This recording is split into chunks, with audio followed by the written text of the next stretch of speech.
Assalamualaikum warahmatullahi wabarakatuh.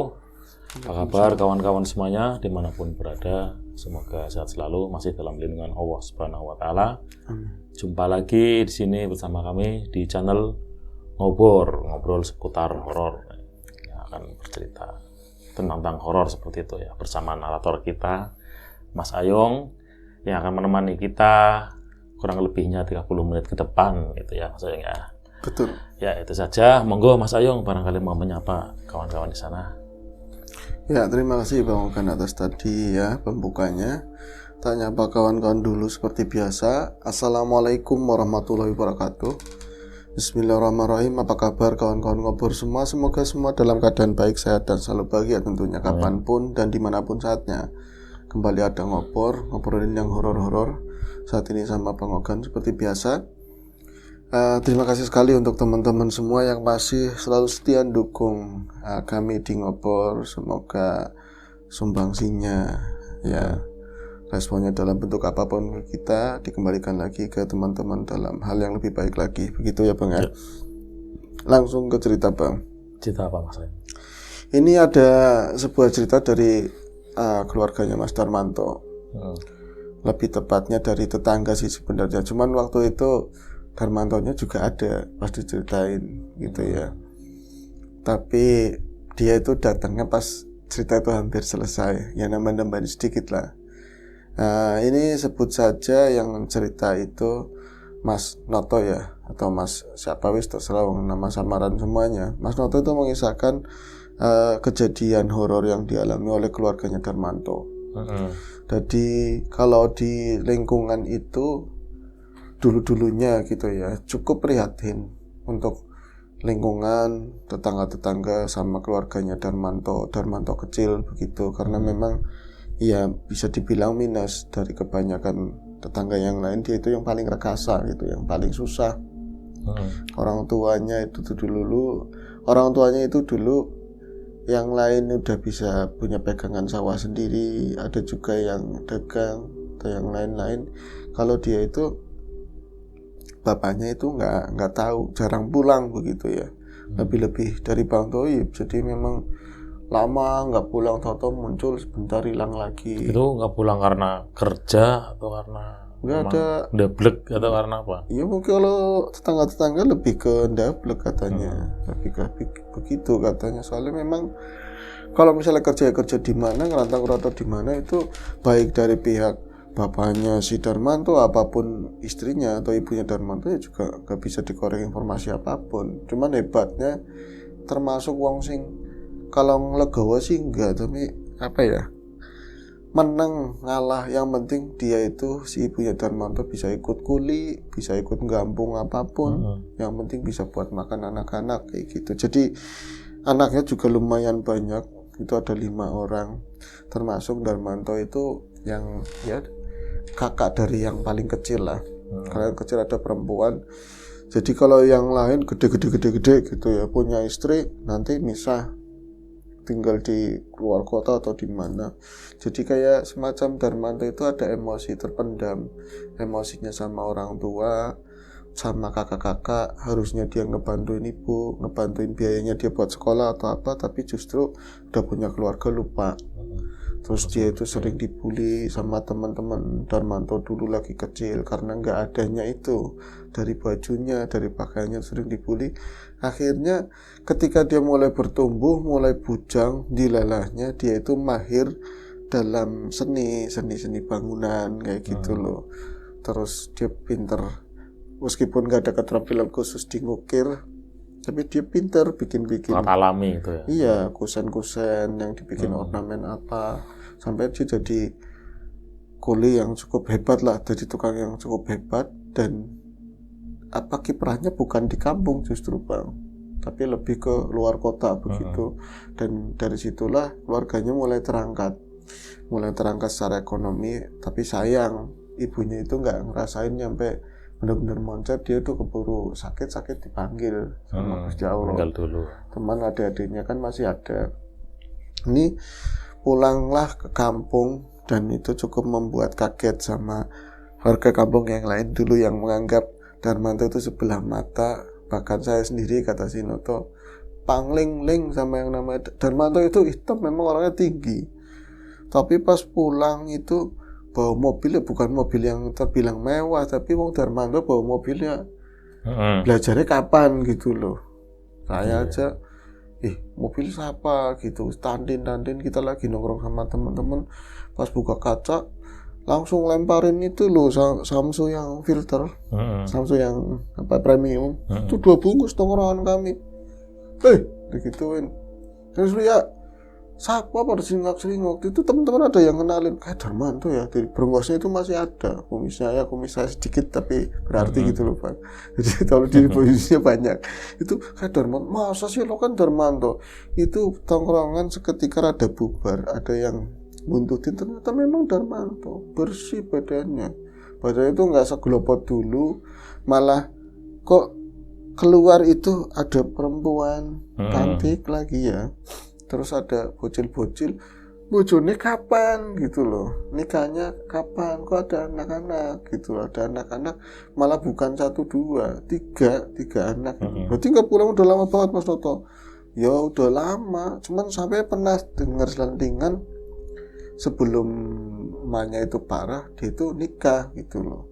Dan orang tuanya pernah pergi sama keluarga itu 2 hari lah, cuman ya kayak gitu modelnya senyap. Nah, pas datang ke situ, ternyata pas kita korek informasi ya dari saya ketemu Darmanto, dia itu bukan sombong, apa kami yang ngerasa dia itu sombong atau gimana ya? Apa dia capek? Terlalu gubris kita, kayak seolah-olah udah dingin kasih rokok ya udah gitu loh. Dan tahu-tahu besok harinya dia masih ada di situ. Di situ kan masih ada rumahnya ya, tapi rumahnya udah rewot banget lah. Itu katanya ya, kata Pak RT, saya ketemu di musola, mau bangun rumah. Mau direnov rumah yang rawat itu. Iya, kalau direnov penting Bang, jadi langsung bayarin gini, pekarangan itu tetangganya, itu kan dekat kali kecil, terus kesananya kalau dari kali kecil itu seberang itu udah kebun-kebun gak kurus, terus sawah.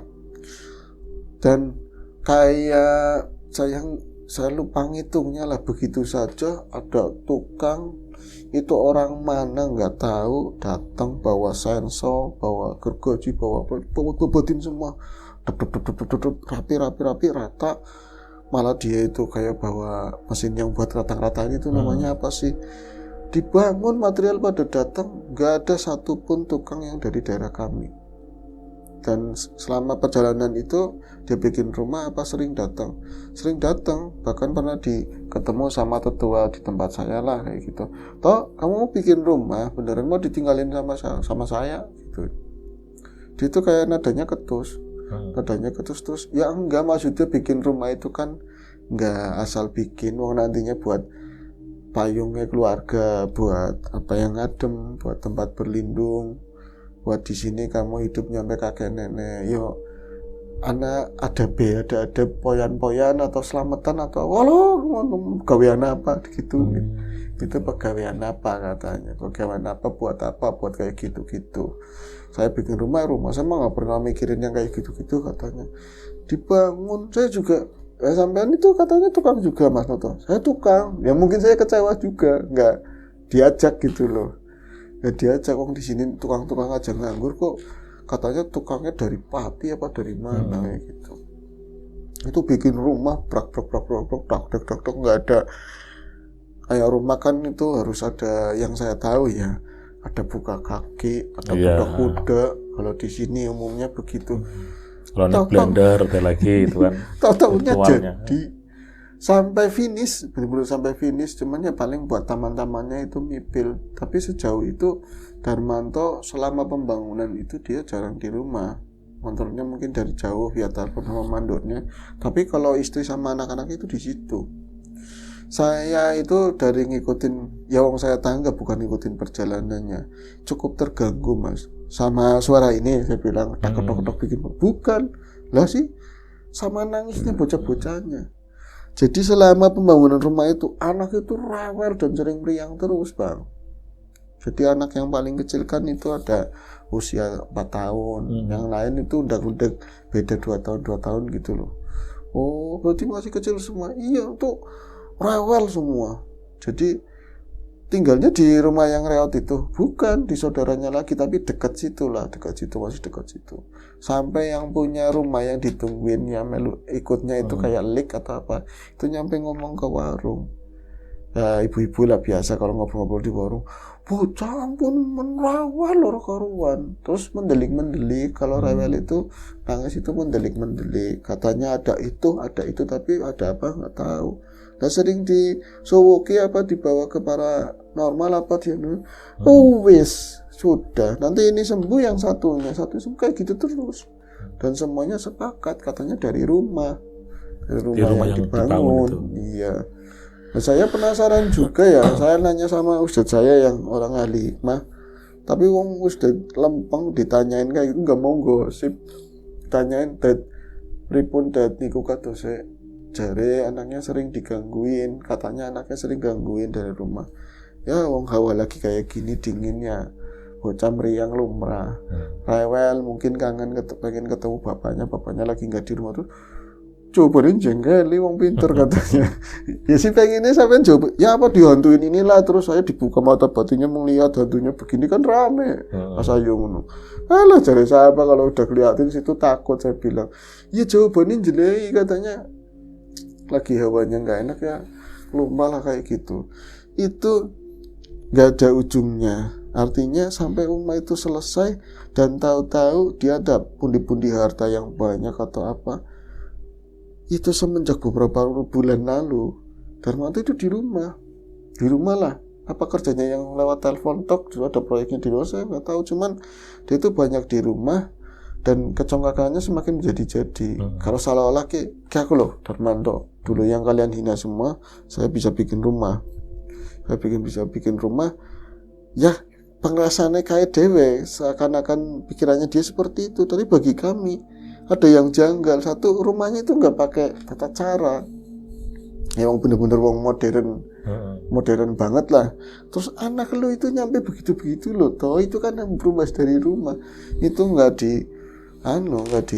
diperhatian sama sekali. Tapi si Darmanto itu rajin ikut jemaah, musola, ikut pengajian, ikut tahlilan. Dia seakan-akan gue eksis gitu loh. Saya eksis tapi dicibir nggak mempan, apa diperingatkan, apa ditegur sama tetangga nggak mempan. Sampai suatu ketika mungkin saking galaunya dia juga ngalamin kayak gitu, kan udah pindah rumah nih ceritanya. Udah pindah rumah pun nggak ada acara pindahan, nggak selamatan sama itu nggak ada. Tahu-tahu ditempatin itu tetangga itu pada kebisingan, walaupun jaraknya itu rada jauh dari rumah. Nangis bocah itu pegawainya dari itu, terutama kalau pagi sampai sore gitu ya, jam ganjil semua apa. Kalau malam habis maghrib full sampai pagi. Jadi kalau ibu-ibu ngelihat istrinya si Darmanto kan namanya Rum, Rumina atau Rum siapa, tapi wong ayu, beda kayak wong kota. Itu kan kalau belanja sing enak-enak ndilen gitu kan. Yang enak-enak mana? Nggak mau yang bangsane sayur apa gempus apa mau. Yang enak-enak mana kan? Tapi walaupun gagahan, gelangnya ya banyak, royal gitu ya, kayak sombong congkak, tapi ibu-ibu itu ngelihat Rum itu sakit. Dari raut wajahnya mungkin capek ngurusin bocah yang nangis terus. Dia itu tambah celong, ada kayak garis mata panda begitu loh. Terus ditanyain sama tukang warung kan, itu yang jualan sayur kan tua banget. Rum, meriang apa primen? Kamu itu meriang atau gimana? Sehat? Kenapa sih takon-takon kayak gitu? Ya nggak nyenengin jawabannya. Kadang-kadang ibu, alah meriang man beli, man mati aku berdaya kan seperti itu bang. Nggak enak lah. Atau ketika kan Darmanto tadi dibilang banyak di rumah, mungkin saking nggak kuatnya dia itu nelpon ustadz saya yang ahli hikmah itu.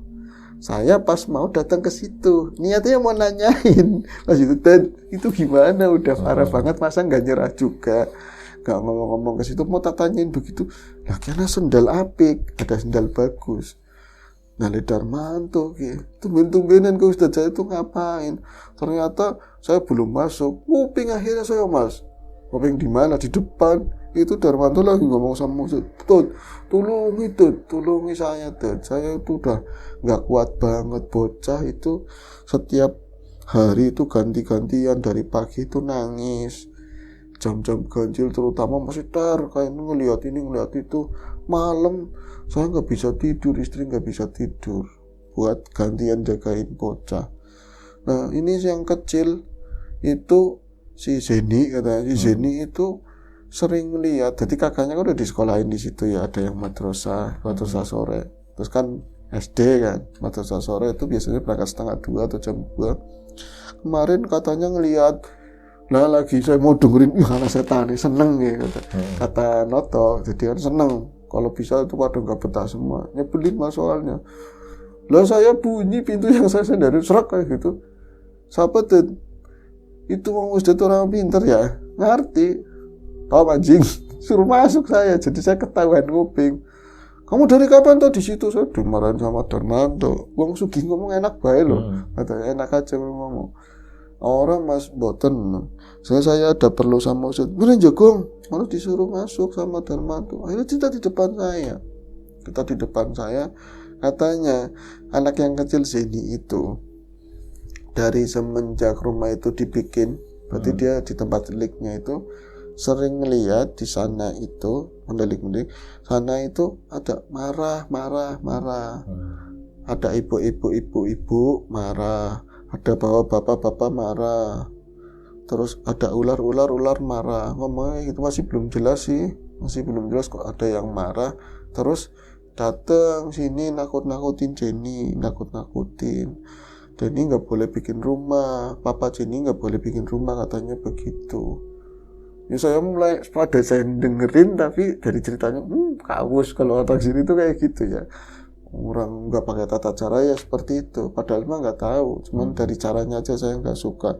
Pas ini parah-parahnya kemarin tuh diceritain sama si Darmanto, anak saya itu jadi kalau misalnya gangguannya malam ya itu lumrah wis gelap ya, siang.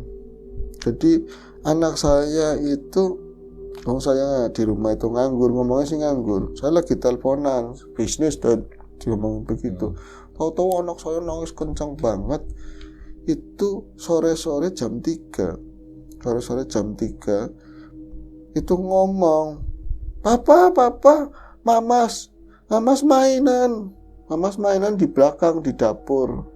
Lah emaknya kan pas lagi keluar ikut pengajian, ibu-ibu itu mamas main di dapur sama teman-temannya. Saya kan pikir, Mamas kan madrasah. Mamas mana dek? Mamas itu lari-larian di dapur, nabrak-nabrak mainan itu, alat-alat dapur semua itu dimainin. Pas saya periksa ke belakang, itu nggak ada siapa-siapa tuh, tapi dari semua itu alat-alat dapur itu pada kebalik gitu loh, pada jatuh. Terus keran itu kebuka posisinya, air itu ngelantak-lantak semua dari dapur itu nyampe mau ke ruang mau ke tengah gitu loh. Dan posisinya bener-bener kayak anak saya sebadung-badungnya anak kecil lah, belum nalar, itu tahu itu nggak boleh buat mainan, tapi ini kayak ada sengaja yang main-mainin diberantakin gitu. Itu sore kata Noto, jadi jam 3-an tuh siapa tuh yang mainin itu, yang berantak-berantakin siapa? Ustaz saya cuman cengir, ora apa-apa katanya, itu nggak apa-apa. So tok senggol-senggol kakinya Ustaz, baru ngomong, tinggal ngomong. Akhirnya saya improv, mas, bahasa sininya, bahasa kerennya saya improv. Saya itu angin gregetannya sama yang namanya Darmanto. Lah, sing dolanan mas, sampean pengen ngerti yang mainan itu demit situnya, jadi dia nggak terima. Bocahnya kecil-kecil kelihatannya, anak-anak kecil seusia anaknya sampean. Si anaknya sampean si Iwan itu karena apa banyak itu teman-temannya lagi mainan di situ, jadi dia kayak sewot lah, diberantak-berantakin semua yang buat mainan dia itu, alat-alat dapur semuanya kayak gitu ya Ted. Iya sing bener Ted bilang kayak gitu ya, emang begitu. Itu Darmanto itu baru mukanya rada merah gitu ya pucat lah, tegang. Itu saya harus gimana? Bener itu yang mainin bocah-bocah ya, dari pandangan orang, dari pandangan anakmu ya sekilas kayak bocah-bocah, tapi aslinya itu tua-tua. cuman nampaknya kecil-kecil. Kalau di gaib kadang-kadang begitu, yang makin kecil itu makin tua, katanya begitu. Iya tuh, itu anak saya habis mendelik-mendelik itu kejer nangis, tapi masih ngomong lari-lari mamas itu di belakang sama teman-temannya. Pas udah rada diem, tak tenangin, tak beliin es krim sengaja gitu kan, keluar, wah malah jauh, bocah tak tinggal di rumah, udah mau diem nyilatin es krim gini, kejer lagi nangis, katanya nih hubungan, tadi belum di ini bang, di internet belum, di atas mata gede banget, ngeliatin dede, mata gede banget dan katanya itu jam berapa? Ya mau 5:30. Nuding lagi. Kan saya ya udah kalau dede takut. Lah istrinya belum pulang. Tahu bocah kurang ajar mampir-mampir katanya. Telepon sih katanya lagi perjalanan pulang. Tapi ternyata ada pengajian yang di kota lain kayak gitu loh, gabungan gitu bang. Saya itu mau bawa masuk bocah ke kamar, Dad. Mau bawa masuk bocah ke kamar. Kalau misalnya di dapur takut, terus di ruang depan balik ya ngomong itu takut minat hubungan begitu, ayo masuk ke kamar. Kalau di kamar itu sudah dipasang Ethernet, ayo bobo sama papa. Itu mamasnya udah pulang, malah mama sudah mainan HP di dalam itu kamar. Itu nggak mau ada citanya katanya. Dede nggak mau masuk ke itu, nggak mau masuk ke kebun itu, katanya ke kebun itu bukan kamar, kebun itu yang ada pisangnya. Ada pisang, mana ada pisang? Di kacul ada pisangnya, ada pisang 1 katanya, ada pisang. Itu yang pocong-pocong loncat-loncat di situ terus, katanya pocongnya di pohon pisang itu. Tuh ya, tuh bang, pocongnya di situ. Terus sambil nangis, teriak-teriak kayak gitu, kejar lagi. Tuh tolongin, gimana caranya, gimana? Ini sampean sebenarnya udah ngalamin kejadian kayak gini berulang-ulang kan, digituin sama. Iya. Apalagi parah-parahnya setelah saya pindah rumah. Gimana tuh supaya dibersihin tuh? Berapa aja wis biayanya nyampe kayak gitu. Kata Noto, saya Mas Ayung yang dengerin itu gregetan sendiri. Kita tuh masalah duit. Ini bukan masalah uang, tapi masalah adab, masalah kebiasaan gitu kan. Akhirnya pas selesai dari ustadznya, Darmanto keluar. Saya itu misi itu tugas aku katanya. Itu gagahan Dewa Muda, maksudnya tugasnya saya buat ngomong sama Darmanto. Ustadz nggak bisa diharapkan, jadi itu lebih tenang gimana sih, mau nyelesainya lewat batin atau lebih mantau dulu atau gimana. Saya yang nganclang itu sendiri lah, improv sendiri. Saya langsung, dia itu mungkin belum jauh, dia sih pas jalan kaki mau dekat rumahnya. Mas Dar, sampai mana sih deh, delat. Gimana toh? Saya ada omongan dari ustadznya, padahal nggak ada. Ada omongan sama ustadznya, duduk. Kondisi makan toh? Alhamdulillah, kamu udah makan. Saya pikir mau ditawarin makan di warung mana? Udah mas, udah ya wis. Orang pan ngejak di sini mas, mau ngejak kemana? Nanti kirain sambil ngobrol kita makan di warung mana gitu. Totonya di situ, masih di pinggir jalan. Ada bis-bisan gitu duduk di situ. Mana orang kan sepi. Ini mas, saya dapat omongan dari Ustadz. Ini sebenarnya salah sampean semua mas dari awal kayak gitu. Sampean niatnya bikin rumah juga sebenarnya udah ada rumah orang tua, harusnya kan ya bukan ikut campur, itu haknya sampean. Tapi rumah yang lama itu dibenerin aja, nggak usah bikin rumah baru. Itu kan ada biaya lagi. Tapi sampean terserah sih mau bayarin pekarangan juga boleh. Cuman kan bikin rumah nggak kayak orang bikin jajan, nggak bikin kue. Bikin kue aja tetap ada bismillahnya, ada tata caranya. Kebiasaan orang tua dulu itu kan seperti apa tetap diikutin. Si maksudnya beriman, ya tetap ada selamatan, ada buka kaki, ada macam-macam lah seperti itu kayak orang-orang dulu kita make. Ya sing penting tak, ya itu kerasnya sampean tuh kayak gitu. Jadi kalau kata Pak Ustadz, di bangsa lelembut, bangsa-bangsa itu sejengkal aja udah beda kerajaan katanya itu. Penguasanya kadang-kadang beda. Sampean di situ itu kumpulannya demit-demit banyak. Orang tempat tinggal mereka main babat-babat aja, nggak ada sopan santunnya, poyan-poyannya. Ya pantas digituin. sih emang kayak gitu toh. Aku tuh hanya kata ustadznya doang kayak gitu. Saya ngomong cuman tak kayak gituin mas. Soalnya lamaan sih ustadznya ngomong-ngomong. Saya balik lagi dari situ, saya kasih rokok. Itu makasih ya toh udah ngomongin yang dipesenin Pak Ustadz. Saya dikasih lagi Samsu biasa. Saya kasih 2 bungkus, saya balik lagi. Dan Samsu udah dijinan katanya. Kamu dari mana? Dari Darmanto. Kamu habis ngapain? Habis temu Darmanto, saya ngomong begini. Bocah ngomong siapa katanya. Yang nyuruh siapa? Gregetan dan tuman katanya. Tapi ada benernya juga. Itu saya lagi duduk sama Ustadz. Tahu-tahu itu Darmanto lari gondong bocah di sini kecil. Jadi dia udah pulang. Itu posisi bocah itu matanya itu ya mas, apa ya? Dia melek tapi putih-putihnya doang yang kelihatan gitu. Jadi hitamnya lebih masuk ke sini. Nangisnya udah nggak ada suara, mangap tapi udah nggak ada suara sama sekali. Tapi kayak gitu nuding, nggak ada omongan apapun. Tuh tolong nih bocah saya kayak gini. Udah biru banget. Itu todungani itu yang ngatur, malah Darmantonya yang ngatur. Didoain ini anak saya kesambet. Terus istrinya itu ikut bareng. Berarti istrinya udah pulang. Udah mau maghrib banget lah, tinggal Allah Akbar nyetok. Itu loh mendelik udah biru kayak gitu. Ustadznya ini mah urusan istri saya bu, kayak gitu. Dia langsung masuk ke dalam. Astagfirullahaladzim, lihat bocah kayak gitu. Kata saya, Ustadz emang sepasang ya. Lah, suaminya pintar, istrinya juga pintar. Tahu-tahu keluar itu bawa kopi. Ya saya udah dijejelin kopi, diminumin kopi. Ya mau diapain? Bismillah kayak gitu. Oh, berarti kopi kesurupan digituin sama Darmanto. Tapi kena setip. Bocah itu kena setip, bukan kena kayak gituan. Itu setelah itu kecang-kecang kan getet-getet gitu ya. Giginya kayak ngatup begitu kan. Digonjol-gonjol pakai sendok. Lama-lama itu bisa nangis gitu. Mulai anget-anget badannya itu sembuh. Ya enggak semuanya gangguan kayak gitu sama gaib. Ini bocah setip.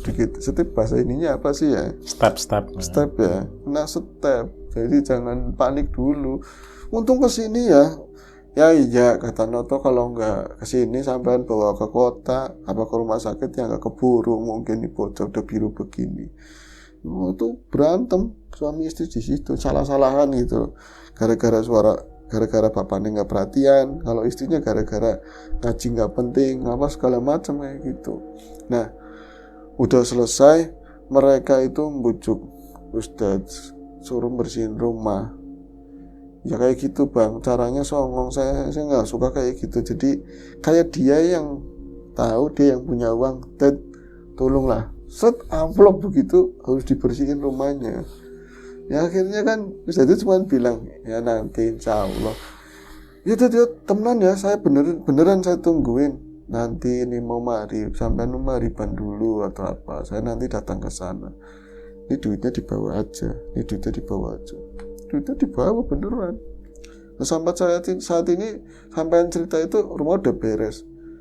Nggak beres belum. Loh katanya ustadznya udah benerin. Enggak, semua itu dia cuma bisa bantu sebisa dia bantu. Tapi dari diri pribadinya dia, perangainya, caranya dia sendiri yang bisa kayak nutup gangguan-gangguan gaib itu. Jadi kembali ke diri masing-masing. Dia sikapnya dirubah, perangainya dirubah, lebih arif ke lingkungan, rumah itu naungan. Sebelum ada dia ada yang lain dulu. Terus di situ buat ibadah, buat apa ya nanti bersih sendiri. Tapi itu nggak ngelakuin, ya kayaknya enggak. Tetap aja sering terjadi kayak gitu. Cuman ya sekarang mungkin larinya ke dukun atau kemana, soalnya nggak ke ustadz lagi. Tapi sering ada orang katanya lagi dibersihin rumahnya. Tapi per 40 hari apa sebulan kayak gitu lagi gangguan nggak habis-habis. Harus dicas terus ya. Iya, dicas terus. Itu sekilas ceritanya. Nah, Noto. Biar.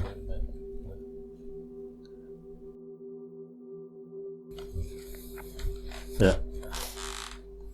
Nah, itulah ya. Gitulah. Ya tadi ceritanya Mas Noto tentang keluarganya. Ya terutama tentang Mas Darmanto ya, yang dia mungkin kalau dari penalaran saya apa yang diceritain gitu ya. Awalnya mungkin karena dendam masa lalu Iya, ketika bisa dia jadi. Kemungkinan gini, dari dulu kan dia itu kan susah ya, nggak ada yang peduli, malah kadang lebih kena bulian gitu ya. Akhirnya kan dia berhasil, pengen menunjukkan nih tanpa mereka dulu ya kan, bully itu kan. mencaranya serampangan, nah, gampangin semuanya. Iya, nggak punya adab lah intinya kayak gitu. Harusnya memang kayak gitu, sesuatu yang kita bikin atau apa ada aturannya ya, masalahnya apalagi menyangkut lingkungan lah. Ya itu saja, semoga bermanfaat dan menghibur kita semua dari ceritanya apa tadi Mas Noto ya, yang dibawakan oleh Mas Ayung tentunya sebagai narator. Itu saja ngobor kali ini, sampai jumpa di ngobor selanjutnya, mungkin masih sama saya atau sama Mas yang biru, dan kami akhiri. Wassalamualaikum warahmatullahi wabarakatuh.